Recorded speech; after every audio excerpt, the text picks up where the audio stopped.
Slap af. Nop, selvfølgelig. De er her på vores side. En mere frem. Sådan, mand.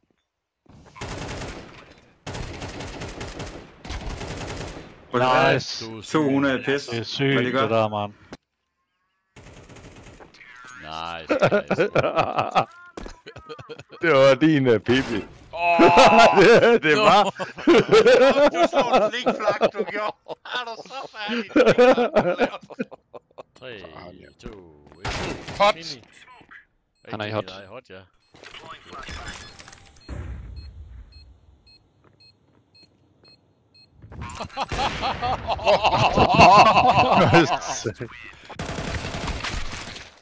De kan bare forbi.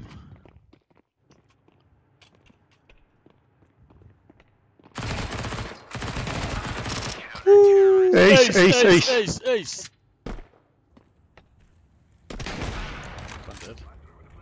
One dead. Lol. TT.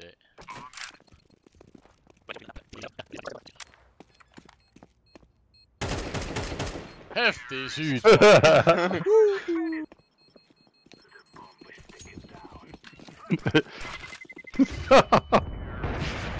Skal du da? Du døs i bomben, Niklas. Det var uheldigt. Det gjorde jeg. Gjorde jeg?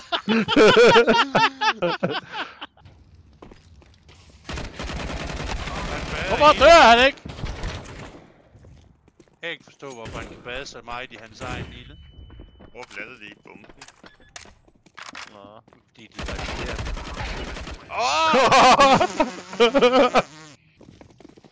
Jeg tager dem. Kæft, jeg er blødt, mand. Kæft, jeg bliver blokket igen. Det var en. Han dør, mand. 2. Så trækker jeg bare. Sådan. 3. Vi skulle en for meget. Ej, undskyld, 5. Undskyld, jeg er 5. Pas ikke, jeg skød der 2 af dem. Nej, jeg er sgu ikke sikker.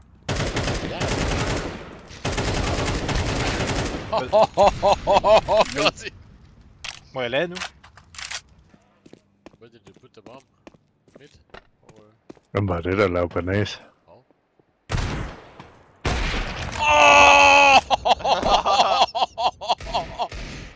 Nå, det så fedt ud.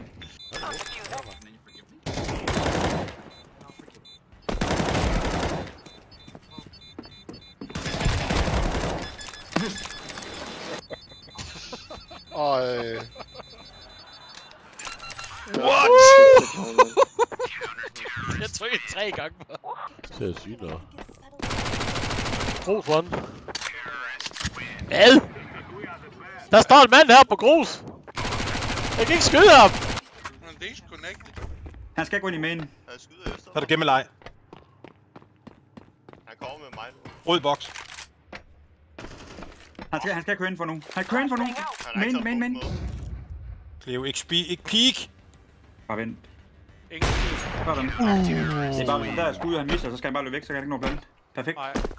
Men han kunne også godt have fået det one tap. Ej, Okay, vi så hurtigt skød der godt i. Ja, det så jeg. Unge mand. Ja. Nej, han ved ikke, hvad der er. Det er din.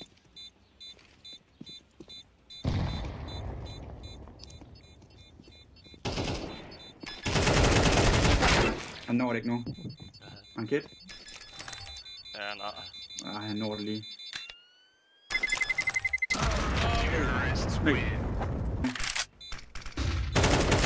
Venstre.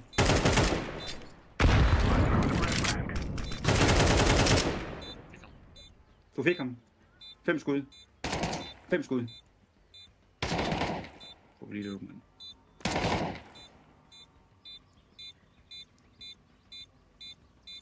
Han har kit.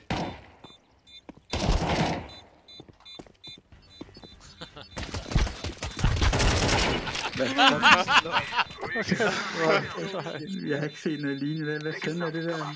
Jeg vidste ikke, hvad jeg skulle gøre. Jeg sidder på. Jeg fik Udokai med et uheld! Det var et uheld! Jeg skal efter ham den anden!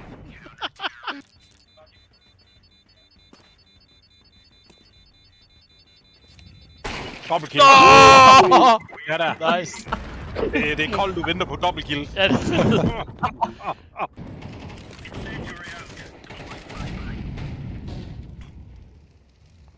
Jeg smukket der godt, var det ikke? Var den dårlig, eller hvad? Bare se. Hvor er den hen? Ja, helt Nå. ærligt. Jeg har smukket selv. Jeg har skudt den første med min smuk, så kommer din smuk lander bagefter.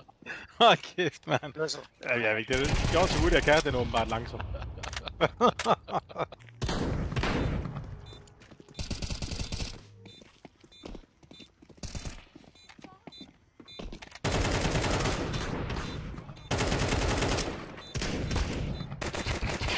Ja, sådan.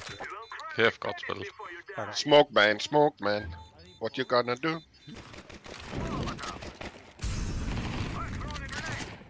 Nej, den ramte væggen. Yes. Hæft, det er en gruppe om McDonald's som vinder.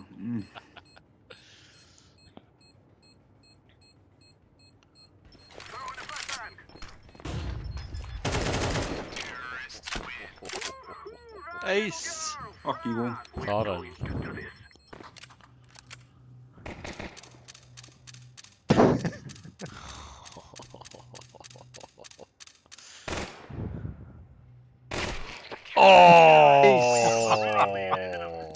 Ligger 4 der.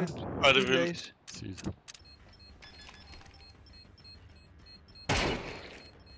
Godt spille, Wesser. Også spillet. Godt lavet. Godt lavet.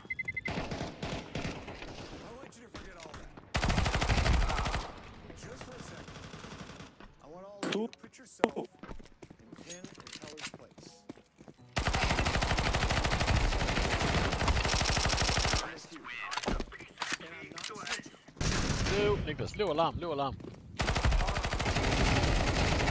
One more. Det var næsten Nice.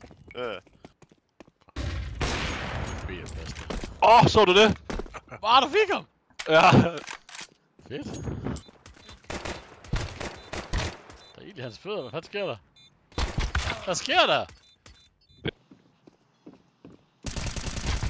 Hvordan er det nu, den der indgår? Monster. Smoke. Ah! Død. Han er ved mig i smoke. En bag, tror jeg. Der er en mere. Det er sidste så. Han er lige bag ved dildoen her. Monster. Han er ved dildo nu.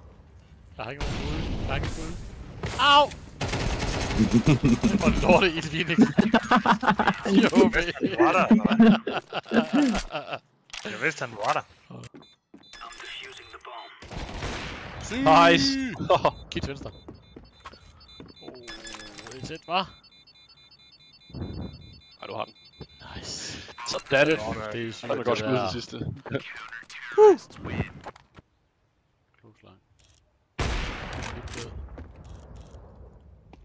Ah, langt hjem. Oj! Side. Sådan.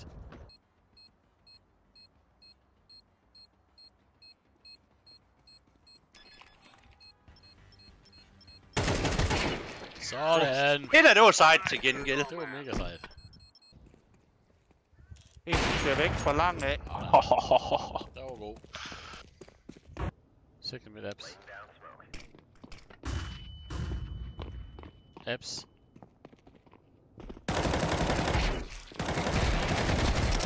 Nice, Pippi.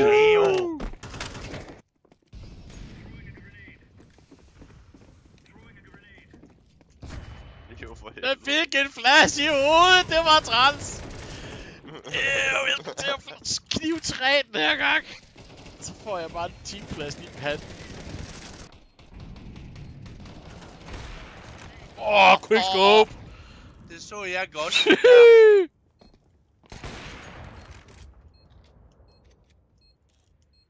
Hvad fanden? Nå, der var der. Du sagde godt to. Jeg synes nok, jeg har hørt ham.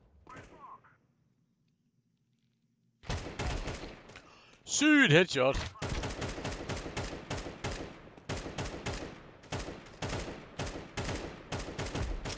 Sygt headshot.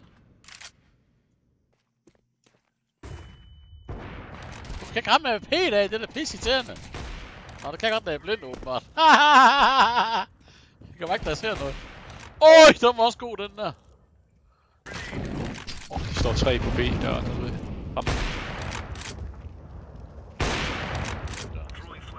En mod A. En mand til. Og signaler. Han lukker døren. Han kommer nu. En lukket dør. Foran der, Pippi. Til venstre. Han har lige set dit hoved. Døren ikke! Kæft, han Du skyder ikke. Du sigtede ikke på ham. Jeg synes, jeg skyder på ham. Så vi skal over.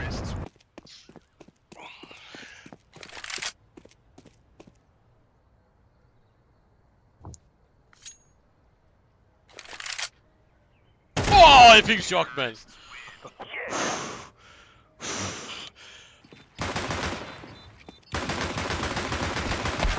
Ja, nu fik jeg! Det er irriterende, der står der diffuse. Diffuse. Jeg ved godt, hvor han er. Gå tilbage. Bare bliv på A. For spawnet. Double kill! Jeg vil lige godt sige, drenge. Han sagde, at vente på, at de krydsede over forbi hinanden, og så skød han en gang, de var to. Det var ikke, det var. Han ventede lige et ekstra sekund, det var perfekt. Eller også, hvor han kendte de fuld, og det gik lidt langsomt.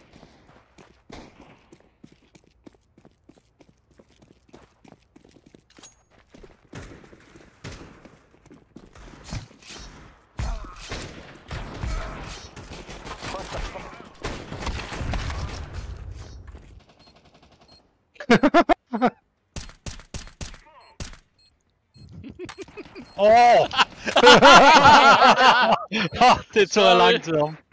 En i kort. Nej, det var da ikke sorry. Det er der griner.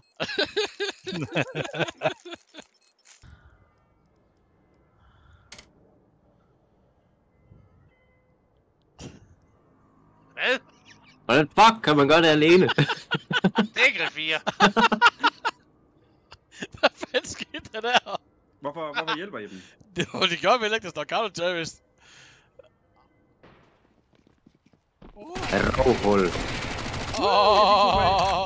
Så du det? Det så jeg godt. Du var i hop begge steder. LOL! LOL! Den hang i luften!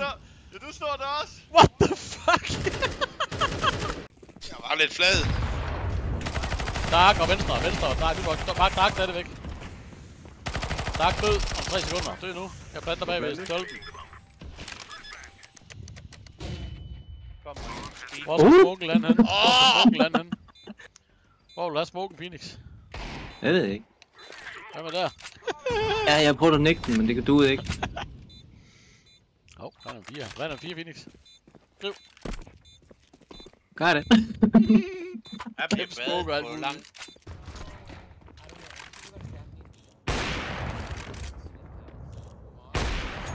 LOL!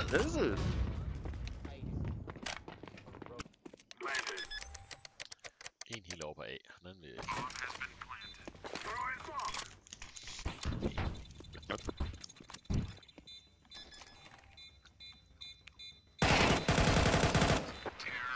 Nice, du sød. Det er også sjovt, at de ikke ligger den på bomben, den smoke der. Ja.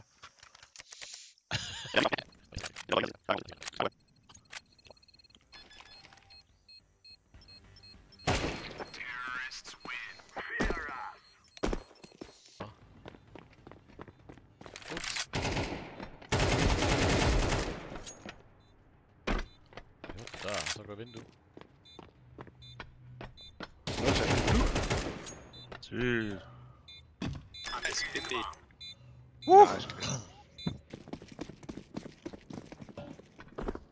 What?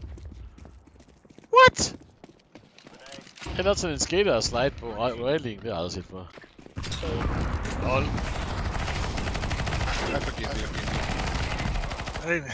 Nå, du har skudt ham Ja, godt. jeg så ikke lige, han var der.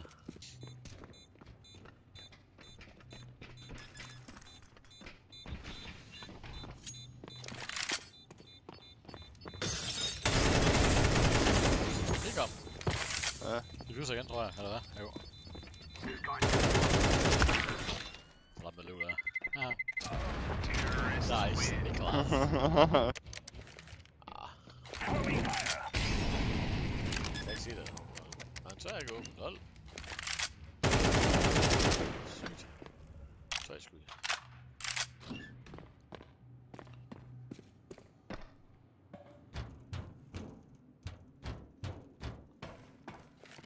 triplet, og så var det sådan i hævet, og så der. Fint.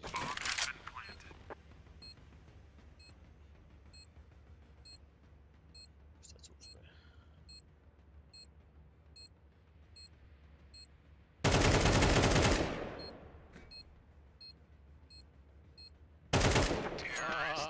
Det er godt spil, nu løber det lige næst. Sådan. Godt lavet for det.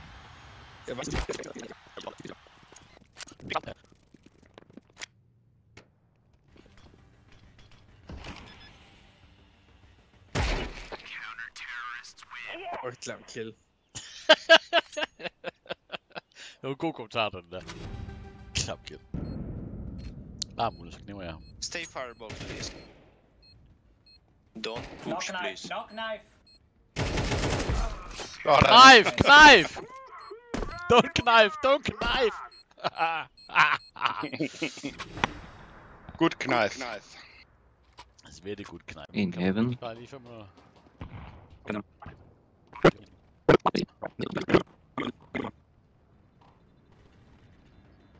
Godt lad liv.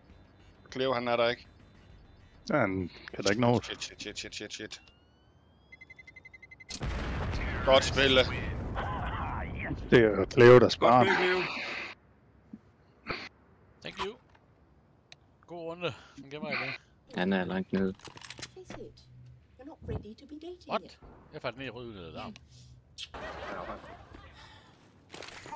Trying to get your ring back.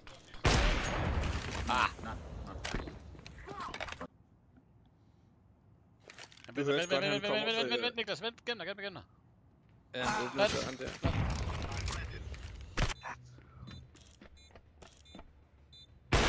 Hvis det går væk, jeg er 100. Wow.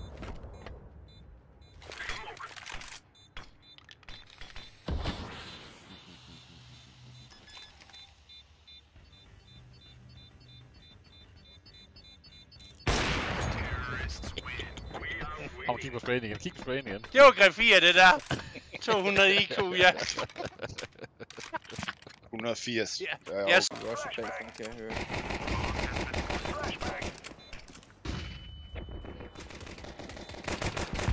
Godt at dø. Der er en mere derinde. I'm not. Kommer en CT.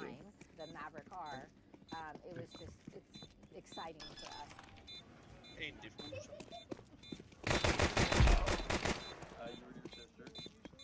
Han er på sejlet, Martin.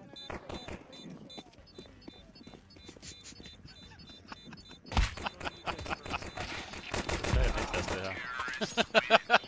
Du er alle rendt rundt med. Ja. Vi vil rende rundt og Nice.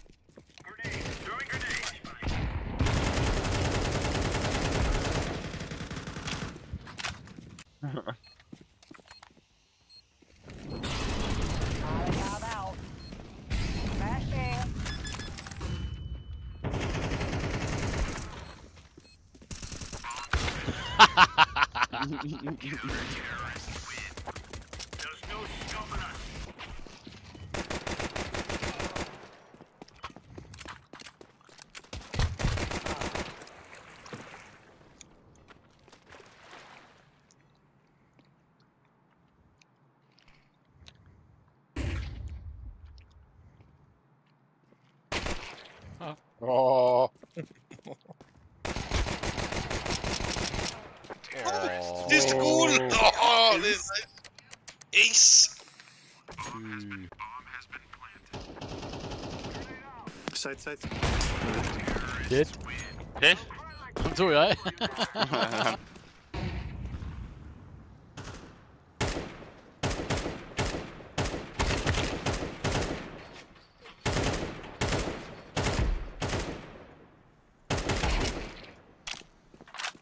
Like, you don't have to. I'm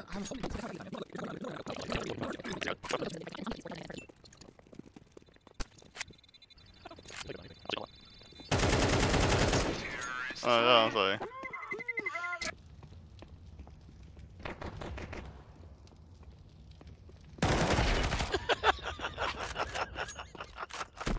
Det så du ikke vel. Cleo han sidder og spiller på amerikansk server med 100 i penge. Det går 4. Ja, og VPN. Men han ikke engang på sidste plads.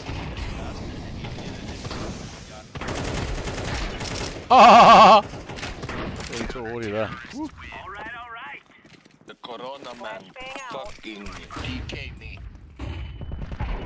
Ah, kunne se noget. Jeg var helt lidt. God flash.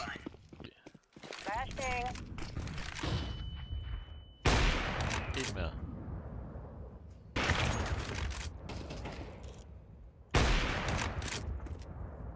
Ej, jeg er for højt.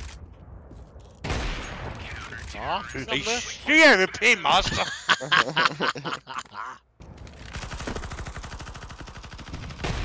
En mere rotte. Han er død.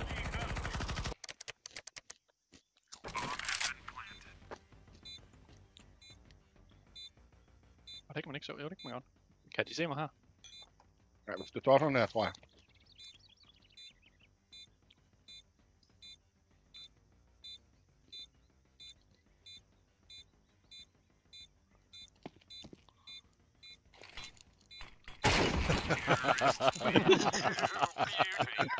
Det var griffier, det der. Så af. Ja. Jeg har ham med. Ja, lol. Var det en hurtig reaktion, det der, eller hvad? Det må nok da også sige. Nice, Josef. En helt andet Ulrik, hvor vi flasher ham for. Det er han også død. Og der er ikke noget med at bade i den ild der. List. Måske. Skyder den væk der. Ting.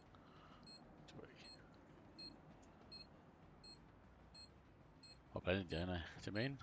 Midten. Direkte midten på siloen. Helt fremme. Præcis. Jeg blæser.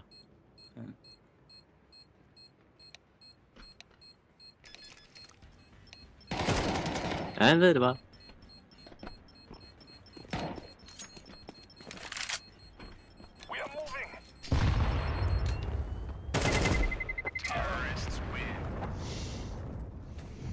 Kæft, det var godt spil af. Tak for spil. Ses i aften. Chief Game. Tøs.